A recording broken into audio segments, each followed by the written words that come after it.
Welcome back to the show. We are talking about entrepreneurship and economic development. I've been joined by Dr. Izhar. Yes, Dr. Saab, you were discussing about your transition from Dubai to Pakistan.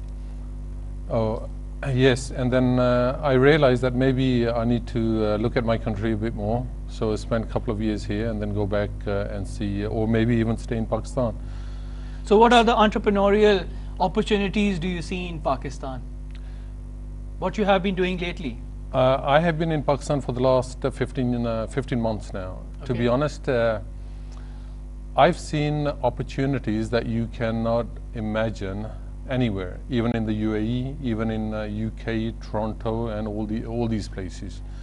I'll tell you an example. Anything that you do in Pakistan, if you want to set up, let's say, a research laboratory, I'm talking about academics now, it's much easier here, the reason being that the labor is very cheap. Okay, you can get qualified people at 1/10 of the cost that you would pay in Abu Dhabi or UK, for example. Okay. So it's much easier to do what you want to do with a very small budget. Secondly, there's too much labor. And cheap labor, too much labor, that opens up many doors for any entrepreneur who wants to start something in Pakistan. But probably the situation, the security situation in Pakistan, everybody talks about it. I totally agree. It's maybe not very conducive to do something in Pakistan. But nevertheless, there are opportunities and it can be done. Maybe in the near future, once the security is a bit more better in Pakistan, I think people will start thinking of moving back to Pakistan and doing something. Dr. Izhar, you're talking about opportunities. You are from a privileged class. You have studied from University of Cambridge. You have got all the resources. What about those people who don't have the resources, who don't have the connections? What do you say on that? They need to raise money. How do they raise money? Yeah, they don't have the connections, they don't have the networking. Yeah. You have got the connections, you have got the networking. You can network with upper class people or with people who have got connections or have got resources. But what about those people who are from underprivileged backgrounds? No, I agree. We raised 1 million in our last project from Abu Dhabi. It was fairly easy, I would say, if you're connected, if you know people. So it's fairly easy for you, but yes, for underprivileged, it's yes. quite a challenge. Yeah, it's a big challenge, and I totally agree with that.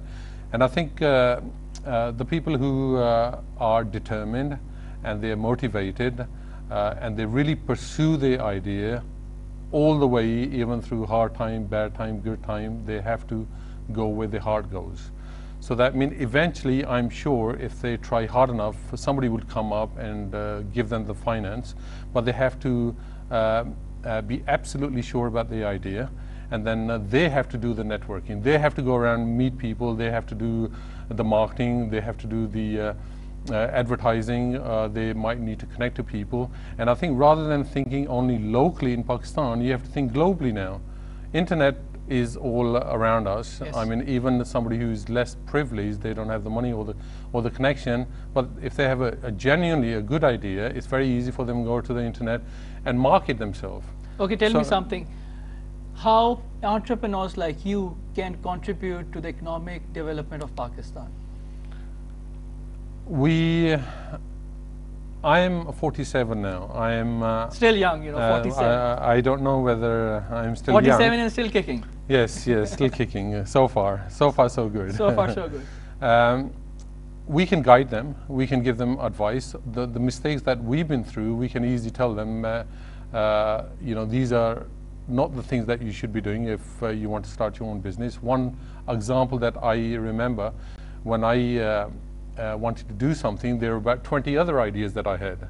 So somehow you have to focus on one and do that properly rather than doing 20 and not be able to do anything. So my advice to youngsters is do one thing, but do it properly than to do too many things. Okay. Now, focus on one thing. Focus on one thing, absolutely right. And then try to raise the money, yes. And don't expect the money to just come very easily. It does take time. It does require you to move around and then try to establish your network. But eventually, if you don't give up, within a short period, which I consider in business might be 1 or 2 years, you might be able to raise that money if your idea is good and you really believe in it. Okay, tell me something. What are the key challenges, especially working in Pakistan as an entrepreneur? What do you think? You have been in Pakistan for the last 15 or 16 months. What are the key challenges do you see working in Pakistan as an entrepreneur? That's a hard one. That's a hard one. Bureaucracy, maybe, maybe. Too much red tapeism in Yeah, Pakistan? too much. And if you're independent, you have enough money, you would be able to do what you want to do. But if you have to rely on other people to give you money or give you the resources, then I think you might not be able to reach your target very quickly. So I would say if you got the money and you have the money to buy the resources, buy the manpower, you would be able to deliver a product which I think is international standard, and you might be able to market that very easily. So being in Pakistan, I realized that to get that initial funding might be very hard, but maybe you need to explore other possibilities. Like I said, now the whole world is interconnected, globally interconnected.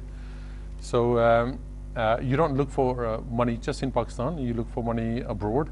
Look at your neighbors, look at China. China is very open to Pakistan in many ways. You could look at Middle East. If you got a good idea, they are willing to give you some money to start your project. And of course, there are restrictions. You need to have a local partner in Abu Dhabi. But I think you need to explore outside Pakistan also, not just in Pakistan. What are some of the ideas you think will click in the next 3 to 4 years, especially the new ideas that you have been talking about? There's a whole bunch of revolutions going on, mini revolutions, I say. The revolution that I passed through was the internet revolution in '82 when IBM came out with their PC, mass production, and that brought about the revolution in IT. So literally everybody now has some kind of access to a PC. And then, of course, the internet, the World Wide Web in '95, around about that time. So there's a whole number of revolutions going on in every discipline. In engineering, for example, I would say the next revolution, or let's say computer science, would be IoT. IoT, Internet of Things. Internet of Things. Okay. Yeah, if you remember the internet is interconnection of a PC over a network. Okay. Okay. Yes. Now, Internet of Thing is interconnection of everything that you see. Absolutely. Yeah. So you're talking about a cup, a glass, a tie, a jacket, lights. Everything is interconnected. What do you think of megatronics? Megatronic is a beautiful discipline, I would say. It really converges 3 different areas of 3 different disciplines: electrical engineering, electronics, and computer science, and they've given this name mechatronic. So it's a combination of 3 different disciplines.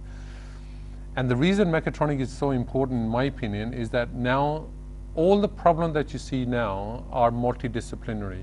Absolutely. So that means if there's a problem in avionics, or there's a problem in engineering, there's a problem in medicine, there's a problem in making a device or anything, it's always multidisciplinary. That means you need an engineer, you need a mathematician, you need a chemist.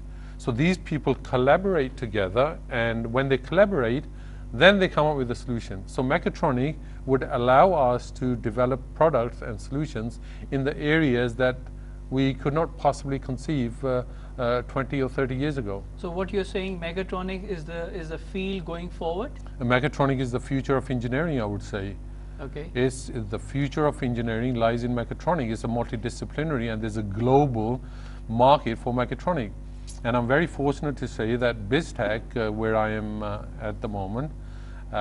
You're heading the department, mechatronics? Mechatronic, we've introduced mechatronic, and mechatronic is a hot commodity now. Okay. And being in Pakistan... I have to cut you over here. I've been joined by Izhar Salim, who is the MD of Reputage Communications. Hello, Zia. Assalamu alaikum, Shan. How are you, Zia? Alhamdulillah, very well. How are you? You are a very successful entrepreneur. I know you for quite some time now. What do you think are the key qualities of a successful entrepreneur. You're talking about